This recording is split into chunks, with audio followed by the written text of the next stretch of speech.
ഈശോ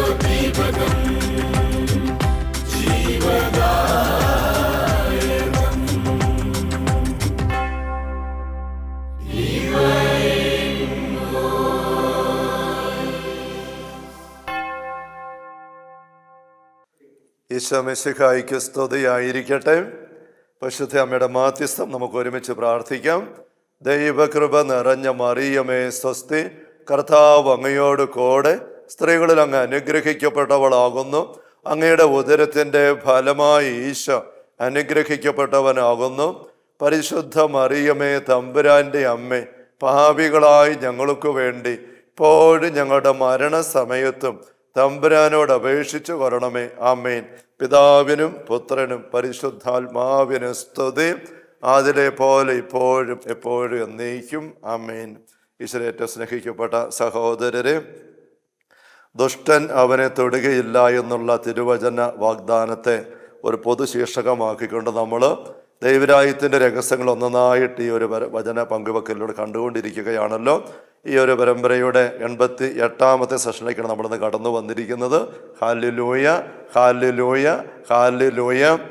നമ്മൾ ദാവീദിൻ്റെ ജീവിതത്തിലൂടെ കുറേ സമയമെടുത്ത് കഴിഞ്ഞ കുറേ സെഷനുകൾ ശ്രദ്ധിക്കുകയായിരുന്നു. ദുഷ്ടൻ തൊടുകയില്ലാത്ത അവസ്ഥയിൽ എങ്ങനെ നീങ്ങാൻ പറ്റും, എങ്കിലും ശ്രദ്ധിക്കുന്നില്ല ദുഷ്ടൻ്റെ തോണ്ടൽ എങ്ങനെ വരാൻ സാധ്യതയുണ്ട്, മനസ്സാക്ഷിയുടെ രൂപീകരണ മേഖല, ലോല മനസ്സാക്ഷി വളർത്തിയെടുക്കേണ്ട പ്രാധാന്യമൊക്കെ നമ്മൾ കാണുകയുണ്ടായി.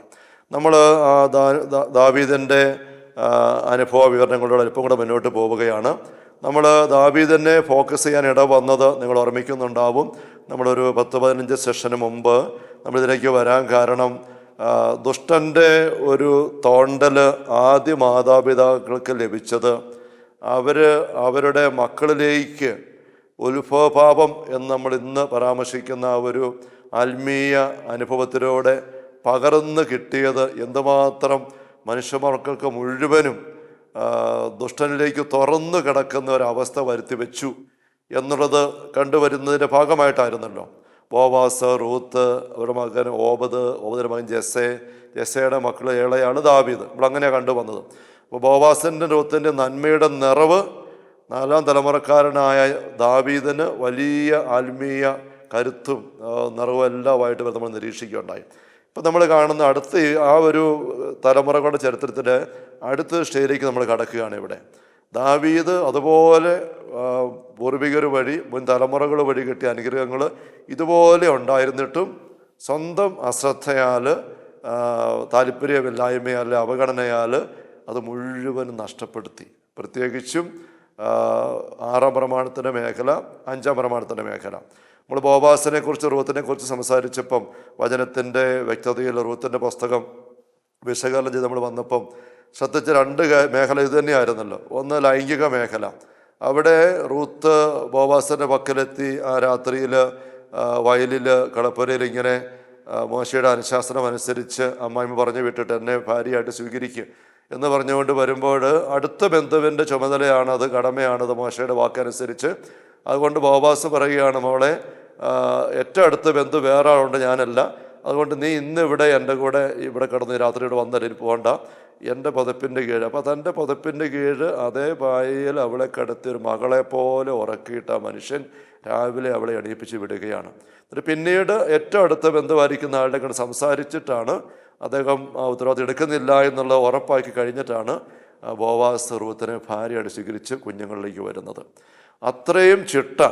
രാത്രിയിൽ ജോലി സ്ഥലത്ത് പണി കഴിഞ്ഞ് മടുത്ത് കിടന്നുറങ്ങുന്ന മനുഷ്യൻ്റെ പക്കൽ ഈ പെൺകുട്ടി അവിടെ അമ്മ പറഞ്ഞു വിട്ട് മോശയുടെ നിയമം അനുസരിച്ച് അവളെ സ്വീകരിക്കാനായിട്ട് ആവശ്യപ്പെട്ട് കടന്ന് വന്നിട്ട് പോലും അവളെ മകളെ പോലെ കൊടുത്തി കിടത്തി ഉറക്കാൻ മാത്രം ചിട്ടയുള്ളൊരു മനുഷ്യൻ. അതാണ് ഈ ദാവീദിൻ്റെ 4ാം തലമുറയിലെ അപ്പൂപ്പൻ. അതിൻ്റെ കരുത്തുപെടുന്ന അവനുണ്ടായിരുന്നു. അപ്പം ലൈംഗിക മേഖലയിലെ ചിട്ട ആ ദമ്പതികൾക്ക് എന്തുമാത്രം, ബോവാസും റൂത്തിനും. അതുപോലെ തന്നെ മറ്റുള്ളവരുടെ പരിഗണന. ബോവാസ് ജോലിക്കാരെ അടുത്ത് വരുമ്പോഴൊക്കെ കാണിക്കുന്ന ദൈവ ആദരവോടെയുള്ള ദൈവം അങ്ങ്, കർത്താവ് നിങ്ങളെ അനുഗ്രഹിക്കട്ടെ, കർത്താവ് അങ്ങയുടെ കൂടെ, അഭിവാദനം, പ്രത്യഭിവാദനം. പിന്നെ ഈ മോവാബുകാരിയായ റൂത്ത് കാലവർക്കിക്കൊണ്ട് വരുമ്പോൾ അവൾക്ക് കുടിക്കാൻ വെള്ളം കൊടുക്കുന്നത്, ഭക്ഷിക്കാനായിട്ട് ജോലിക്കാർക്കുള്ള അപ്പം എടുത്ത് കൊടുക്കുന്നു. അങ്ങനെ എന്തോ ഒരു പരിഗണന ജോലിക്കാരോടും കാലവർക്കാൻ വരുന്നവരോടൊരു തൊഴിൽ സ്ഥലത്തിൻ്റെ ഉടമസ്ഥന് ഒരു കടപ്പാടുമില്ല. എങ്കിലും അത്രയും മറ്റുള്ളവരുടെ ആദരവും പരിഗണനയും കാണിക്കുന്ന അതിൻ്റെ നേർചിത്രം അല്ലെങ്കിൽ പൂർണ്ണത ബോവാസ്. റൂത്തും അങ്ങനെ തന്നെ. ഭർത്താവ് മരിച്ചു, പിള്ളേരുമില്ല, അന്യനാട്ടുകാരിയായ ഹെബ്രായ അമ്മായിയമ്മയ്ക്ക് വേണ്ടിയിട്ട് തൻ്റെ ജീവിതവും തൻ്റെ നാടും മാതാപിതാക്കന്മാരെ എല്ലാം ഉപേക്ഷിച്ച് ഭാവി ഒന്നുമില്ല എന്നറിയാമായിട്ട് പോലും ജീവിതം അമ്മായിയമ്മയ്ക്ക് വേണ്ടി മാറ്റിവെച്ച് ഇറങ്ങത്തിരിക്കുന്ന ഒരു മൊബാബിയ പെൺകുട്ടി റൂത്ത്. മറ്റുള്ള തരക്കുള്ള പരിഗണന എന്തുമാത്രം, ഇതിനപ്പുറം എങ്ങനെ പറയാൻ പറ്റുന്നത്? സ്വന്തം ജീവൻ ഉപേക്ഷിച്ചുകൊണ്ട് പോലും അതിൻ്റെ കരുത്ത് മുഴുവനും ദാവീദിന് കിട്ടിയിട്ടുണ്ട്. പക്ഷേ അതിന് നേരെ മറുവശമാണ് കൊല്ലുക. സ്വന്തം താല്പര്യത്തിന് വേണ്ടിയിട്ട് ദാവീദ് ഊറിയായെ കൊല്ലിക്കുന്നു. സ്വന്തം ഇഷ്ടനിർവൃത്തിക്ക് വേണ്ടിയിട്ട് തനിക്ക് 600 ഭാര്യമാരുണ്ടായിരുന്നിട്ടും അന്യൻ്റെ ഭാര്യ സ്വന്തമാക്കി അവളെ നശിപ്പിക്കുന്നു. ദാവീദ് വിളിച്ചു വരുത്തിയിട്ട് അവളെ നശിപ്പിക്കുന്നു. അപ്പോൾ 5-ാം പ്രമാണത്തിൻ്റെയും 6-ാം പ്രമാണത്തിൻ്റെയും മേഖലയിൽ എത്ര വലിയ അന്തരമാണ്. അപ്പോൾ ദാവീദ് എന്ന ഒരൊറ്റ വ്യക്തി കളഞ്ഞു കുളിക്കുകയാണ്. കാരണവന്മാർ വഴി കിട്ടിയതായ ഈ കരുത്ത് മുഴുവൻ ദാവീദ് കളഞ്ഞു കുളിക്കുക. അത് അറിഞ്ഞുകൊണ്ട് ദാവീദ് ചെയ്യാനിട വരുന്നു. അതിൻ്റെ സാഹചര്യമായിട്ട് നമ്മൾ കഴിഞ്ഞ സെഷനിൽ കണ്ടു കഴിഞ്ഞു. പിന്നെ നമ്മൾ ശ്രദ്ധിക്കുന്നത് ഇതുവഴിയായിട്ട് ദാവീദിൻ്റെ കുടുംബത്തിലേക്ക് എന്തുമാത്രമാണ് ദുഷ്ടൻ കയറി ഇടപെടാൻ ഇടവരുന്നത്. ഇത് നമ്മൾ ശ്രദ്ധിക്കണം. അപ്പം ദുഷ്ടൻ അവനെ തൊടുകയില്ല എന്നുള്ള ഒരു പൊതു ശീർഷകത്തിലാണ് നമ്മൾ ഈ വിചിന്തനം മുന്നോട്ട് കൊണ്ടുപോയിക്കൊണ്ടിരിക്കുന്നത്. അപ്പോൾ നമ്മുടെ ജീവിതങ്ങളിൽ, നമ്മുടെ കുടുംബങ്ങളിൽ, നമ്മളുടെ മക്കളിലൊക്കെ ദുഷ്ടൻ കയറി തൊടുന്ന തകർക്കുന്ന അനുഭവം വരാനായിട്ട് വാതിൽ തുറന്നു കൊടുക്കുന്ന ഒരു മേഖലയാണ് നമ്മുടെ മുൻ തലമുറകളിലെ പൂർവികരിലെ ആൾക്കാരുടെ ഭാഗത്തുള്ള അത് വീഴ്ചകൾ. ഇത് നമ്മൾ ഗൗരവത്തിൽ തിരിച്ചറിയേണ്ടതായിട്ടുണ്ട്. നമ്മളതാണ് കണ്ട് ഇപ്പോൾ വന്നുകൊണ്ടിരിക്കുന്നത്. നമുക്ക് കുറച്ചുകൂടെ ദാവീദിൻ്റെ അനുഭവം ശ്രദ്ധിക്കാം. സാമുവേലിൻ്റെ 2-ാം പുസ്തകത്തിൽ 12-ാമത്തെ അധ്യായത്തിലാണല്ലോ നമ്മൾ പറഞ്ഞു നിർത്തിയത്. ഉറിയ കൊല്ലപ്പെട്ട വിവരം സൈനാധിപൻ അറിയിച്ചു കഴിയുമ്പം ദാവീദ് വളരെ കപടമായ വിലാപമൊക്കെ കാണിച്ച് പെരുമാറുന്നു. ഭർത്താവ് മരിച്ചുവെന്ന് കേട്ടപ്പോൾ ഉറിയയുടെ ഭാര്യ അവനെ ചൊല്ലി വിലപിച്ചു എന്ന് വായിക്കുകയാണ് ഇവിടെ. അവൾ ഈ അടിക്കളികളൊന്നും അറിയുന്നില്ല, ഒഴുക്കുകളൊന്നും അറിയുന്നില്ല. പക്ഷെ അവളുടെ ഭാഗത്തുനിന്ന് ഗൗരവമായ വീഴ്ച വന്നു. മഹാരാജാവാണെങ്കിൽ അല്ല ആരെങ്കിലും ആയിക്കോട്ടെ, അവൾ ഒരുവൻ്റെ ഭാര്യയാണ്, ഭർത്താവ് സ്ഥലത്തില്ല. ആ ഭർത്താവുമായുള്ള അവളുടെ ബന്ധം അതിനെ അവഗണിച്ചിട്ട് അവൾ വ്യഭിചാരത്തിന് തന്നെ കൊടുത്തു. അത് അവളുടെ വീഴ്ചയാണ്. അവളെ അങ്ങനെ വിളിച്ചു വരുത്തി അതിന് ഉപയോഗിച്ചെന്നുള്ള രാജാവിൻ്റെ വീഴ്ച. പക്ഷെ അവൾ രാജാവിൻ്റെ ഇംഗത്തിന് തിന്മയായിട്ട് വഴങ്ങിക്കൊടുത്തത് വഴിയായിട്ട് അവൾക്ക് വന്നു ഭവിച്ചിരിക്കുന്ന അവളുടെ ഭർത്താവിന് ജീവൻ പോയി. അത് ഈ രാജാവ് തന്നെയാണ് തൻ്റെ ഭർത്താവിനെ കൊല്ലിച്ചത് എന്നുള്ളത് അവളിപ്പോൾ അറിയുന്നില്ല. പാപത്തിൻ്റെ കൂലി മരണമാണ് എന്ന് റോമാലേഖത്തിൽ അവൾ വായിക്കുന്നുണ്ട്. പാപത്തിലേക്ക് അവൾ ഇറങ്ങി അവൾക്ക് അവളുടെ സ്വന്തം ഭർത്താവിന് നഷ്ടപ്പെടുന്ന അവസ്ഥ വരികയും ചെയ്യുന്നു. നമ്മളത് ധ്യാനപൂർവ്വം നിരീക്ഷിക്കുക, അവളെ കുറ്റപ്പെടുത്താനൊന്നുമല്ല. വീണ്ടും വിലാപകാലം കഴിഞ്ഞപ്പോൾ ദാവീദ് അവളെ കൊട്ടാരത്തിൽ വരുത്തി. അവൾ അവന് ഭാര്യയായി. അവളൊരു പുത്രനെ പ്രസവിച്ചു. വിലാപകാലം കഴിഞ്ഞപ്പം ദാവീദ് ഇവളെ വിളിച്ചു വരുത്തുകയാണ്. ഇവിടെയൊന്നും ദാവീദിന് ഒരു മനസാക്ഷിക്കടിയും ഉണ്ടായിട്ടില്ല, മനസാക്ഷിക്കൊരു അയവും വന്നിട്ടില്ല. അവനെ കൊല്ലിച്ചു. അപ്പോൾ ദാവീദിന് ചിന്തിക്കുന്നത് അവളെ എനിക്ക് സ്വന്തമാക്കാം, അവളെ കൂടെ സ്വന്തമാക്കാം. 600 പേരുണ്ട്, 601-ാമത്തെ ആളായിട്ട് ഇങ്ങനെ ദാവീദ് ചിന്തിച്ചുകൊണ്ടിരിക്കുകയാണ്. വിലാപകാലം കഴിഞ്ഞപ്പോഴേ ദാവീദ് അവളെ കൊട്ടാരത്തിലേക്ക് വരുത്തി. അവളിതൊന്നും അറിയുന്നില്ല. രാജാവ് യുദ്ധത്തിൽ മരിച്ചതിൻ്റെ ഭർത്താവിനോടുള്ള ഒരു കടപ്പാടൊക്കെ മൂലം തന്നെ കൊട്ടാരത്തിലേക്ക് സംരക്ഷിക്കാനായിട്ട് കൂട്ടുകയാണ് എന്ന് മാത്രമേ അവൾ വിചാരിക്കുന്നുള്ളൂ. ആൾക്കാരും അവളുടെ കുടുംബക്കാരും നാട്ടുകാരും എല്ലാം വിചാരിക്കുന്നത് എന്താ, എത്ര ഒന്നാന്തരം രാജാവ്, എത്ര നല്ല രാജാവ്, ഓരോ പ്രജയുടെ കാര്യത്തിൽ ശ്രദ്ധിക്കുന്നു, തകർച്ചകളിൽ ഇടപെടുന്നു, എത്ര നല്ല രാജാവുണ്ടല്ലോ. അങ്ങനെയൊക്കെ എല്ലാവരും നന്നായിട്ട് ചിന്തിച്ചൊക്കെ നീങ്ങുമ്പോൾ നമ്മൾ അടുത്ത വാക്യം വായിക്കുകയാണ്. പക്ഷേ ദാവീദിൻ്റെ പ്രവൃത്തി കർത്താവിന് അനിഷ്ടമായി.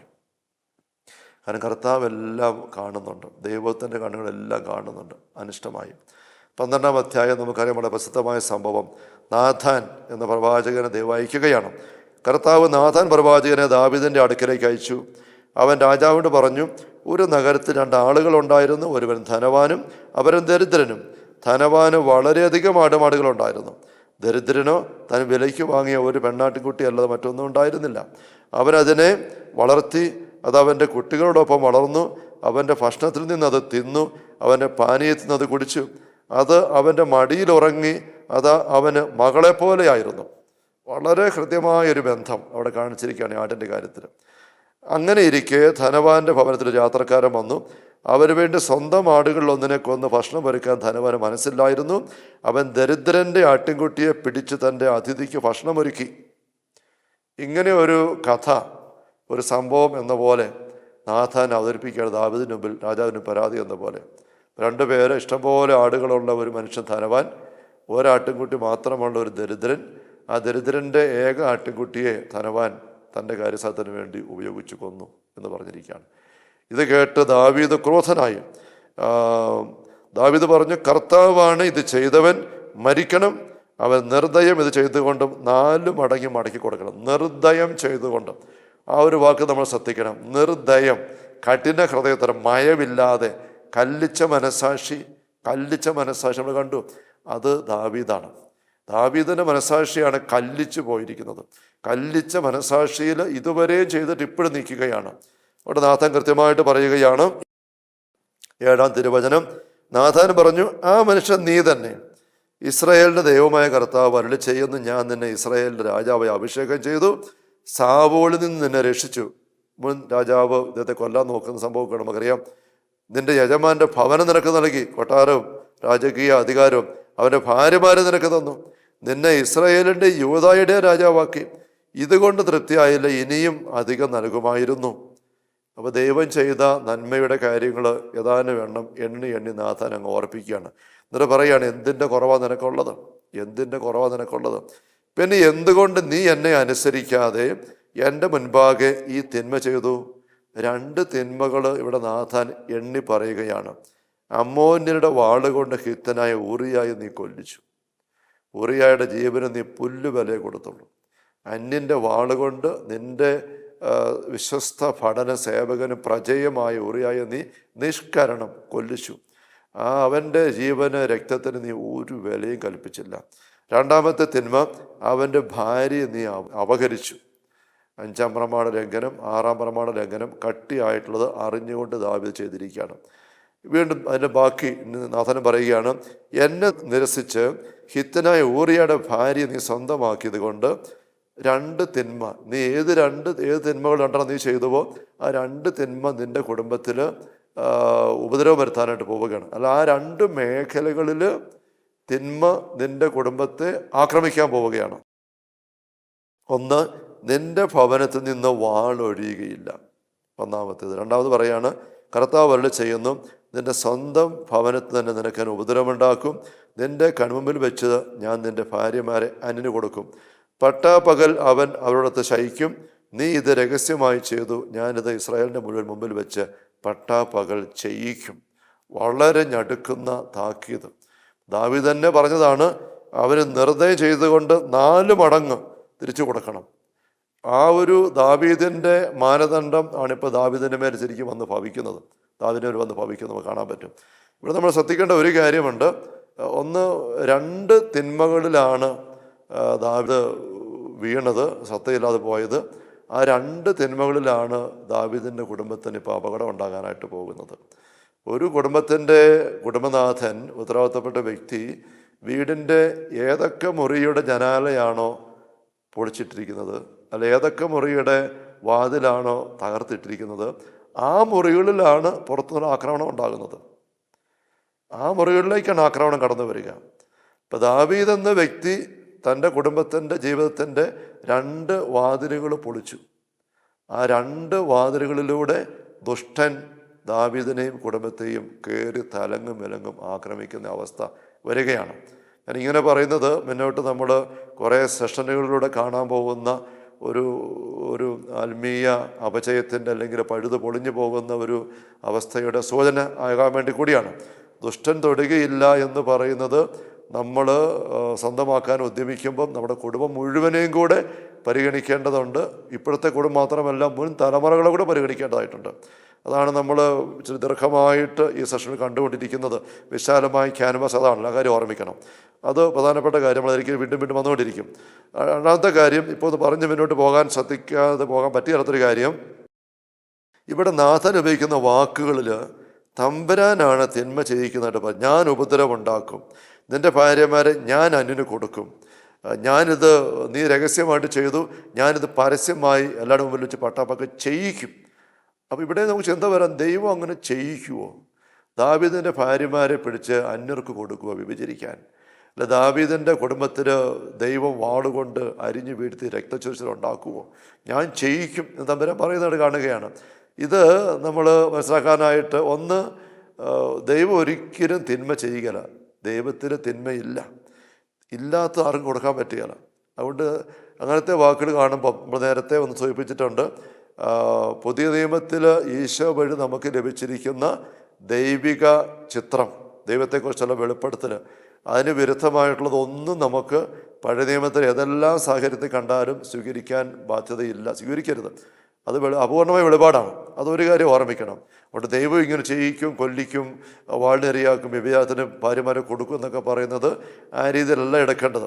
ഈ സംഭവങ്ങളൊക്കെ നടക്കാൻ പോകുകയാണെങ്കിൽ അത് ദൈവം ചെയ്യിക്കുന്നതല്ല, മറിച്ച് ദാവീദനെ പൊളിച്ചിട്ട് കുളഞ്ഞതായ ഭവനത്തിൻ്റെ സംരക്ഷണമില്ലായ്മ, വാതിൽ പൊളിച്ചു, ഭിത്തി തകർത്തു, അതിലൂടെ കയറി തിന്മ വരുത്തുന്ന ദുരന്തങ്ങളാണിത് എന്ന് മനസ്സിലാക്കണം. മറ്റൊന്ന്, ദൈവത്തിൻ്റെ ഹൃദയത്തിൻ്റെ നൊമ്പരം നാഥാൻ ഒപ്പിയെടുക്കുന്നുണ്ട്. ആ നൊമ്പരം നാഥാൻ ഒപ്പിയെടുത്തിട്ട് പറയുമ്പം ഈ മൂർച്ചയുള്ള വാക്കുകൾ നാഥാൻ്റെ വായിൽ നിന്ന് വരികയാണ്. നമ്മളൊരു സ്കൂളിൽ ആത്മാർത്ഥമായിട്ട് കുഞ്ഞുങ്ങളെ പഠിപ്പിക്കുന്ന, വിദ്യാർത്ഥികളെ പഠിപ്പിക്കുന്ന ഒരു അധ്യാപകൻ അല്ലെ അധ്യാപിക എല്ലാ കുഞ്ഞുങ്ങളും നല്ലപോലെ മാർക്ക് വേണ്ടി ജയിക്കാൻ ആഗ്രഹിച്ചുകൊണ്ട് ആത്മാർത്ഥമായിട്ട് പണിയെടുത്ത് പഠിപ്പിക്കുന്നു, പിള്ളേരെ പ്രോത്സാഹിപ്പിക്കുന്നു, സ്നേഹിക്കുന്നു, സമ്മാനം കൊടുക്കുന്നു, ഇടയ്ക്ക് ചില ശിക്ഷ കൊടുക്കുന്നു, ഇമ്പോസിഷൻ കൊടുക്കുന്നു. അങ്ങനെയൊക്കെ നോക്കിയിട്ട് വന്നിട്ടും ഒരു വിദ്യാർത്ഥി മുഴുവൻ നേരം ഉഴപ്പാണെന്ന് വിചാരിക്കുക. എന്ത് ചെയ്താൽ പഠിക്കുകയില്ല, എന്ത് ചെയ്താൽ സഹകരിക്കുകയില്ല, ഉഴപ്പോടുഴപ്പ്. പരീക്ഷയുടെ തലേ ദിവസം അവസാനത്തെ ക്ലാസ്സായി, അവൻ ഒരു തരത്തിലും ഒന്നും പഠിച്ചിട്ടില്ല, പഠിക്കാൻ തയ്യാറുമല്ല എന്ന് കണ്ട് അധ്യാപകൻ ബാക്കി എല്ലാ പിള്ളേരും കയറി വരും, പക്ഷേ ഇത് മാത്രം കയറിയല്ല. പിന്നെ ഇരുന്ന് ഉഴപ്പോടുഴപ്പാണ്. അവസാനം സഹി കെട്ടപ്പം ഈ ടീച്ചർ പറയുകയാണ്, നിന്നെ ഞാൻ തോപ്പിക്കും, നോക്കിക്കൂ, നിൻ്റെ പേപ്പർ ഞാൻ ആന മുട്ടയിട്ട് വെക്കും, അടുത്ത വർഷം നീ ക്ലാസ്സിൽ തന്നെ കിടക്കും, നിന്നെ ഞാൻ തോപ്പിക്കും. അങ്ങനെ അധ്യാപകൻ പറയുന്ന വാക്കുകൾ തോപ്പിക്കുമെന്ന് പറയുന്നുണ്ടെങ്കിലും അത് പറയുമ്പോഴും അധ്യാപകന് ചിന്ത, അത് കേട്ടിട്ടെങ്കിലും അവൻ പോയിട്ടൊന്ന് ഇന്നെങ്കിലും ഒന്ന് പഠിച്ച് അത്യാവശ്യം ഒന്ന് ശകലമെങ്കിലും ഒന്ന് എഴുതി വെച്ച് മാർക്ക് മേടിച്ചാൽ, എങ്ങനെയെങ്കിലും ഒരു 5 മാർക്ക് മേടിച്ചാൽ ഒരു 8.5 മാർക്ക് 9 ഇട്ടിട്ട് ഒന്നും കൂടെ കൊടുത്ത് 10 ജയിപ്പിക്കാമായിരുന്നു 25. അങ്ങനെ ചിന്തിച്ചുകൊണ്ടായി അധ്യാപകൻ ഇത് പറയുന്നത്. എന്ന് പറഞ്ഞ പോലെയാണ് നാഥാൻ്റെ വാക്കുകളിലെ ഈ ചെയ്യിക്കും എന്നൊക്കെ പറയുന്നത് ശരിക്കും ദൈവത്തിൻ്റെ ഹൃദയത്തെ നൊമ്പരമാണ് കാണിക്കുന്നത്. നമ്മളങ്ങനെ കാണേണ്ടതായിട്ടുണ്ട്. ഇനി താഴേക്ക് വരുമ്പോഴേക്കും അടുത്തത് നമ്മൾ ദൈവവാക്യം വായിക്കുകയാണ്. ഞാൻ കർത്താവിനെതിരെ പാപം ചെയ്തു പോയി ദാവീദ് പറഞ്ഞു, അപ്പോഴേ ദാവീദ് അനുദപിച്ചു. ഇത് നമ്മൾ കണ്ടുപഠിക്കണം, ഒപ്പിയെടുക്കണം. ഒരു കാര്യം നമ്മൾ മനസാക്ഷിയുടെ രൂപീകരണത്തെപ്പറ്റി പറഞ്ഞപ്പം മുൻസെഷനെ പറയുകയുണ്ടായി, ഒരു കാര്യം തെറ്റാണെന്ന് ബോധ്യപ്പെടുമ്പോഴേ സമ്മതിക്കുക, തെറ്റാണെന്ന് ബോധ്യപ്പെടുമ്പോഴേ സമ്മതിക്കുക, അനുദപിക്കുക, ഏറ്റുപറയുക.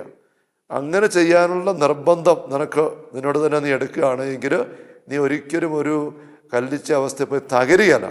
മനസ്സാക്ഷിയുടെ സഹായം ഇല്ലാതെ നീ ദുരന്തമായിട്ട് ഭവിക്കുകയല്ല. എനിക്ക് വീഴ്ചയുണ്ടായാൽ പോലും, ദാവീദിന് വീഴ്ചയുണ്ടായി, പക്ഷേ ഇത് തെറ്റ് തിരിച്ചറിഞ്ഞ ക്ഷണം അങ്ങേര് അത് തിരുത്താൻ തയ്യാറാവുകയാണ്. ദാവീദ് പറഞ്ഞ് തെറ്റ് ചെയ്തു പോയി.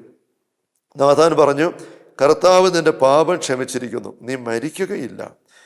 കണ്ടോ, ദാവീദ് അനുദപിച്ച ക്ഷണം ദൈവത്തിൻ്റെ മറുപടി നാഥാൻ്റെ ഉള്ളിൽ കിട്ടിക്കഴിഞ്ഞു, ക്ഷമിച്ചിരിക്കുന്നു. ദൈവം എപ്പോഴും ക്ഷമിക്കാൻ തയ്യാറാണ്. ഒരിക്കലും ദൈവം തെറ്റിപ്പോയി എന്ന് പറയുന്ന ഒരു വ്യക്തിയോടും നോ പറയാലോ. എൻ്റെ അടുത്ത് വരുന്ന ആരെയും ഞാൻ തിരസ്കരിക്കുകയില്ല എന്ന് ഈശോ പഠിപ്പിക്കുന്ന നമുക്കറിയാം. ധൂർത്തത്തിൻ്റെ ഉപമയിൽ പിതാവായ ദൈവത്തിൻ്റെ സ്നേഹം ഈശോ അവതരിപ്പിക്കുമ്പോൾ ധൂർത്തപുത്രൻ തിരിച്ചു വരുന്ന രംഗം നമ്മൾ വായിക്കുമ്പോൾ അറിയാമല്ലോ. ദൂരെ വെച്ച് തന്നെ പിതാവ് അവനെ കണ്ടു, മനസ്സലിഞ്ഞ് ഓടിച്ചെന്ന് അവനെ കെട്ടിപ്പിടിച്ച് ചുംബിച്ചു. ദൂരെ വെച്ച് തന്നെ. അവൻ വരുന്നത് അനുദപിച്ച് ഏറ്റു പറയാനാണോ അല്ലയോ, ഏറ്റു പറയുമോ നോക്കിയിട്ടാട്ടെ അവനെ കെട്ടിപ്പിടിക്കണോ വേണ്ട തീരുമാനിക്കാൻ. അങ്ങനെയല്ല ദൈവം ചിന്തിക്കുന്നത്. അവൻ തിരിച്ചു വന്നല്ലോ, തൻ്റെ പക്കലേക്ക് വന്നല്ലോ, ഓടിച്ചെന്ന് കെട്ടിപ്പിടിക്കുകയാണ്. മുട്ടുകുത്തി ഏറ്റു പറയാനായിട്ട് കാത്തു നിൽക്കാൻ പോലും ക്ഷമയില്ലാതെ ദൈവത്തിൻ്റെ സ്നേഹം അങ്ങനെ അണ പൊട്ടി ഒഴുകുകയാണ്. ദൈവം എപ്പോഴും അങ്ങനെ ക്ഷമിക്കാൻ തയ്യാറാണ്. ഞാൻ പറയാണ്, നീ മരിക്കുകയില്ല. എങ്കിലും ഈ പ്രവൃത്തി കൊണ്ട് നീ കർത്താവിനെ അവഹേളിച്ചതിനാൽ നിന്റെ കുഞ്ഞ് മരിച്ചു പോകും, നിന്റെ കുഞ്ഞ് മരിച്ചു പോകും. ഇത് നമ്മൾ ഗൗരവത്തോടെ ശ്രദ്ധിക്കേണ്ട കാര്യമാണ്. ദാവീദിൻ്റെ പാപം പ്രവൃത്തി ദാവീദ് അനുദപിച്ചു, ദൈവം അപ്പോഴേ ക്ഷമിച്ചു. പക്ഷെ അതുകൊണ്ട് മാത്രം, ദൈവം ക്ഷമിച്ചുകൊണ്ട് മാത്രം പാപത്തിൻ്റെ ഫലമായിട്ട് വന്നു ഭവിച്ചതായ തിന്മകൾ, കൃപാചോർച്ച, അനുഗ്രഹം നഷ്ടപ്പെട്ട അവസ്ഥയെല്ലാം ഓട്ടോമാറ്റിക്കായിട്ട് ഫില്ലാവുകയില്ല, റീഫില്ലാവുകയില്ല. ജീവിതകാലം മുഴുവനും മദ്യപിച്ച് ഉള്ള പണവും വസ്തുവും എല്ലാം വിറ്റ് തൂർത്തടിച്ച് നശിപ്പിച്ച് ആരോഗ്യവും കളഞ്ഞ് അസുഖം പിടിച്ച് അങ്ങനെ ആയ ഒരു മധ്യവയസ്കൻ പിന്നെ അതെല്ലാം ഓർത്ത് അനുദപിച്ച് മാനസാന്തരപ്പെട്ട് ധ്യാനം കൂടി നന്നായിട്ട് ജീവിക്കാൻ ആരംഭിക്കുന്നു. പാലമ്പൊന്നുമില്ല, കുടിയൊന്നുമില്ല, തൂർത്തൊന്നുമില്ല, എന്നും പ്രാർത്ഥനയിലുണ്ട്, പള്ളിയിലുണ്ട്, കുദാസവിധമുണ്ട്, അങ്ങനെ ഭംഗിയായിട്ട് പോകാൻ ആരംഭിക്കുക. അങ്ങനെ ജീവിക്കാൻ ആരംഭിച്ച അതുകൊണ്ട് തന്നെ അടുത്ത മാസം മുതൽ അദ്ദേഹത്തിൻ്റെ ചങ്കും കരളും എല്ലാം രോഗം പിടിപെട്ടതെല്ലാം മാറി ആരോഗ്യത്തിലേക്ക് വരുമോ? അല്ല അദ്ദേഹം മാസങ്ങളും വർഷങ്ങളും കൊണ്ട് വിറ്റു തുറച്ചതായ പറമ്പും വസ്തുക്കളും എല്ലാം തിരിച്ചു വന്ന് കയറുമോ? ഇല്ല, അത് ഓട്ടോമാറ്റിക്കായിട്ട് കയറിയല്ല. അദ്ദേഹം നന്നായിട്ട് ആരോഗ്യം ശ്രദ്ധിച്ചു പോയാൽ പടിപടിയായിട്ട് ആരോഗ്യം കുറേ മെച്ചപ്പെടാം. എങ്കിലും ചങ്കും കരളും ഒക്കെ കണ്ടമാനം തീർന്നു പോയെങ്കിലും പോയത് തന്നെയാണ്.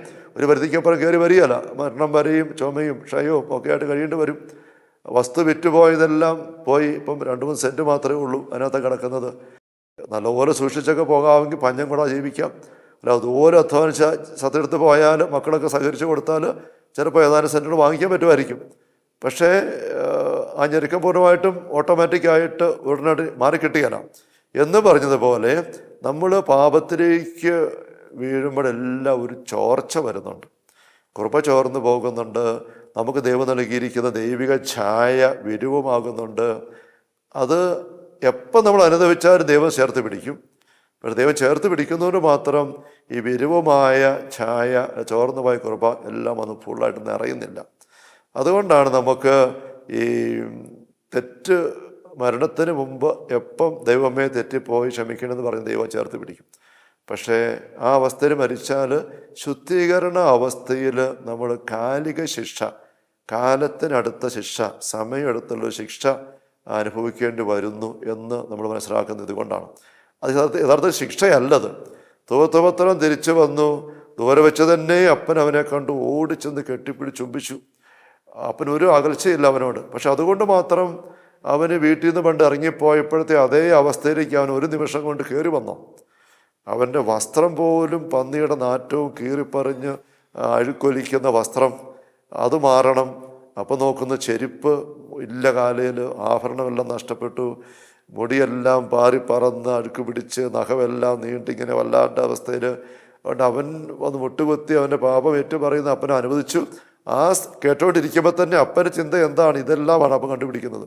അപ്പോഴത്തന്നെ ദാസന്മാരെ വിളിച്ചിട്ട് വേഗം മേൽത്തര ഉടുപ്പും ചെരുപ്പും അവനെ കൊണ്ടുപോകാൻ പറയുകയാണ്. എന്നിട്ട് അവരെ ഏൽപ്പിക്കുകയാണ്. അപ്പോൾ അവരുടെ കൂടെ പോയിട്ട് ഇവൻ അപ്പൻ്റെ വീടിനകത്തോട്ട് കയറാനായിട്ട് ഇങ്ങനെ ഒരുക്കം എടുക്കണം. ഈ ഒരുക്കത്തിന് പറയുന്ന ഒരു ആത്മീയ മേഖലയെ പറയുന്ന ഒരു പേരാണ്, അതിനുള്ള വേണ്ട സമയമാണ് ശുദ്ധീകരണ അനുഭവം. നമുക്ക് ചിന്തിക്കാനായിട്ട് പറ്റും. നമുക്ക് കുറേ കൂടെ ഒരു സെഷന് ബാക്കിയായിട്ട് കാണാം. Hallelujah, hallelujah, hallelujah. കർത്താവ് യേശു മിശിഹായുടെ സമൃദ്ധമായ കൃപയും അനുഗ്രഹങ്ങളും പിതാവായ ദൈവത്തിൻ്റെ അവർണ്ണനീയമായ സ്നേഹവും പരിശുദ്ധാത്മാവായ ദൈവത്തിൻ്റെ നിരന്തരമായ സാന്നിധ്യ സഹവാസവും സ്നേഹമുള്ള സഹോദരങ്ങളെ നാം ഓരോരുത്തരോടും കൂടെ ഉണ്ടായിരിക്കട്ടെ, ഇപ്പോഴും എപ്പോഴും എന്നേക്കും. ആമേൻ. ഈശോ മിശിഹായ്ക്ക് സ്തുതിയായിരിക്കട്ടെ.